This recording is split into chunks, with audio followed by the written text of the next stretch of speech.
Assalamualaikum warahmatullahi wabarakatuh. Perkenalkan, nama saya Jira Wideningsi, kelas Agribisnis 1A dengan NIM 230201016. Di sini saya akan menjelaskan materi tentang pengantar ilmu ekonomi dengan dosen pengampu Bapak Olmadri SPMSI. Materi pertama, saya akan membahas tentang teori pengertian ilmu ekonomi. Ilmu ekonomi berasal dari dua kata, yaitu oikos dan nomos. Oikos artinya rumah tangga dan nomos artinya aturan. Maka dapat diartikan bahwa ilmu ekonomi adalah ilmu yang mempelajari tentang aturan rumah tangga. Secara definisi, ilmu ekonomi adalah ilmu yang mempelajari tentang penggunaan sumber daya alam terbatas untuk memenuhi kebutuhan manusia yang tak terbatas. Selanjutnya, prinsip ekonomi. Prinsip ekonomi biasa dikenal dengan istilah efektivitas dan efisiensi. Efektif adalah melaksanakan sesuatu sesuai dengan target yang sudah ditentukan. Dan efisien adalah mencapai tujuan yang maksimal dengan meminimalisir pengeluaran sumber daya. Selanjutnya adalah kebutuhan ekonomi. Kebutuhan ekonomi terbagi menjadi 4. Yang pertama, kebutuhan ekonomi berdasarkan kegunaan, seperti kebutuhan primer, kebutuhan sekunder, dan kebutuhan tersier. Yang kedua, kebutuhan ekonomi berdasarkan sifatnya, seperti sifat jasmani dan rohani.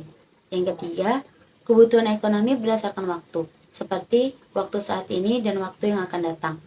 Yang keempat ialah kebutuhan ekonomi berdasarkan subjek, seperti individu dan kolektif.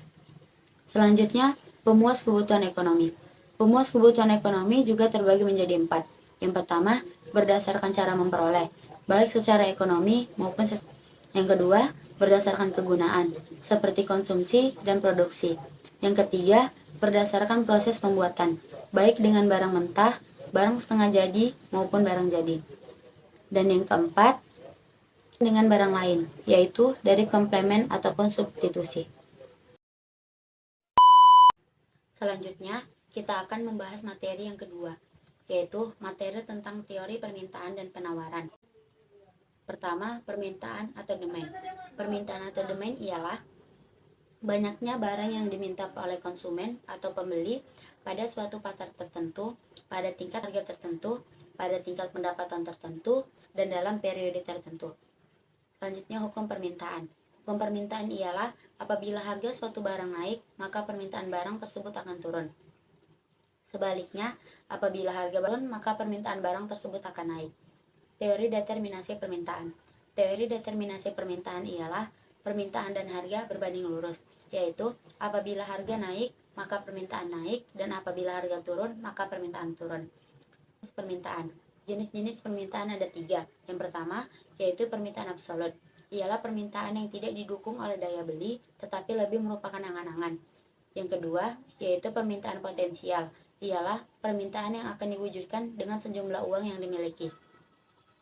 Yang ketiga, yaitu permintaan efektif. Ialah permintaan terhadap barang atau jasa yang dilakukan sesuai dengan daya beli yang dimiliki. Faktor-faktor yang mempengaruhi permintaan. Faktor-faktor yang mempengaruhi permintaan yaitu jumlah penduduk, selera konsumen, pendapatan, harga barang tersebut, harga barang lain, dan perkiraan atau ramalan. Yang kedua, penawaran atau supply. Penawaran atau supply ialah banyaknya barang yang ditawarkan oleh penjual pada suatu pasar tertentu, pada periode tertentu, dan pada tingkat harga tertentu. Hukum penawaran. Hukum penawaran yaitu apabila harga suatu barang naik, maka penawaran barang tersebut akan naik. Dan apabila harga barang turun, maka permintaan barang tersebut akan turun. Teori determinasi permintaan. Teori determinasi permintaan ialah berbanding terbalik, yaitu apabila penawaran naik, maka harga turun, dan apabila penawaran turun, maka harga akan naik. Faktor-faktor yang mempengaruhi penawaran. Faktor-faktor yang mempengaruhi penawaran yaitu harga barang tersebut, biaya produksi, teknologi, harga barang lain, perkiraan, jumlah penjual, dan kebijakan pemerintah. 3. Definisi keseimbangan pasar atau equilibrium, yaitu suatu keadaan ketika jumlah barang yang diminta sama dengan jumlah barang yang ditawarkan pada harga tertentu.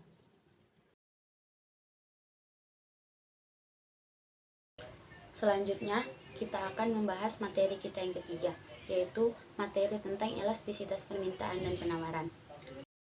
Ada elastisitas. Yang pertama, elastisitas harga permintaan atau ED. Yang kedua, elastisitas harga penawaran atau ES. Yang ketiga, elastisitas silang atau EC, dan yang keempat, elastisitas pendapatan atau EY. Pertama, elastisitas harga permintaan ialah persentase perubahan jumlah barang yang diminta akibat terjadinya perubahan harga barang itu sendiri. Hasil perhitungan elastisitas harga permintaan ada 5. Yang pertama, elastisitas permintaan lebih besar 1 disebut elastis, elastisitas permintaan lebih kecil 1 disebut inelastis, elastisitas permintaan sama dengan 1 teori elastis, elastisitas sama dengan 0 disebut inelastis sempurna, elastisitas permintaan sama dengan tak terhingga disebut elastis sempurna. Ketiga, elastisitas hilang, yaitu persentase perubahan jumlah barang yang diminta akibat terjadinya perubahan harga barang lain. Yang keempat, elastisitas pendapatan atau EY, yaitu persentase perubahan barang yang diminta akibat terjadinya perubahan pendapatan. Selanjutnya kita akan membahas materi yang terakhir, yaitu materi tentang teori produksi. Produksi adalah suatu aktivitas yang dilakukan untuk mengubah input menjadi output atau dapat dipahami dengan kegiatan untuk menambah nilai pada suatu barang atau jasa dengan melibatkan faktor produksi sebagai inputnya. Jangka waktu produksi. Jangka waktu produksi dibedakan menjadi 2. Yang pertama, jangka pendek atau short run adalah jangka waktu ketika input variabel disesuaikan, namun input tetap tidak dapat disesuaikan. Yang kedua, jangka panjang atau long run adalah satu waktu di mana seluruh input variabel yang digunakan perusahaan dapat diubah. Fungsi produksi. Fungsi produksi secara sistematis yaitu Q sama dengan F dalam kurung K LRT dengan ketentuan Q adalah jumlah output atau hasil, K adalah modal atau kapital, L adalah tenaga kerja atau labor, R adalah bahan baku atau raw material, T adalah teknologi. Dan sumber daya yang termasuk sebagai input adalah tenaga kerja atau labor, modal atau kapital, tanah atau land, bahan baku mentah atau raw materials, dan barang atau jasa yang disediakan oleh perusahaan lainnya. Untuk setiap kombinasi input, maka fungsi produksi akan menunjukkan jumlah output yang maksimum yang dapat diproduksi oleh suatu perusahaan pada periode waktu tertentu. Hukum produksi. Hukum produksi yaitu apabila faktor produksi variabel dapat diubah pada mulanya, produksi total akan semakin banyak, tetapi sudah mencapai tingkat tertentu, pertambahan produksi semakin berkurang dan akhirnya menjadi negatif. Tahap-tahap produksi. Tahap-tahap produksi ada 3. Tahap pertama yaitu menunjukkan tenaga kerja yang masih sedikit. Apabila ditambah akan meningkatkan total produksi rata-rata dan produksi marginal.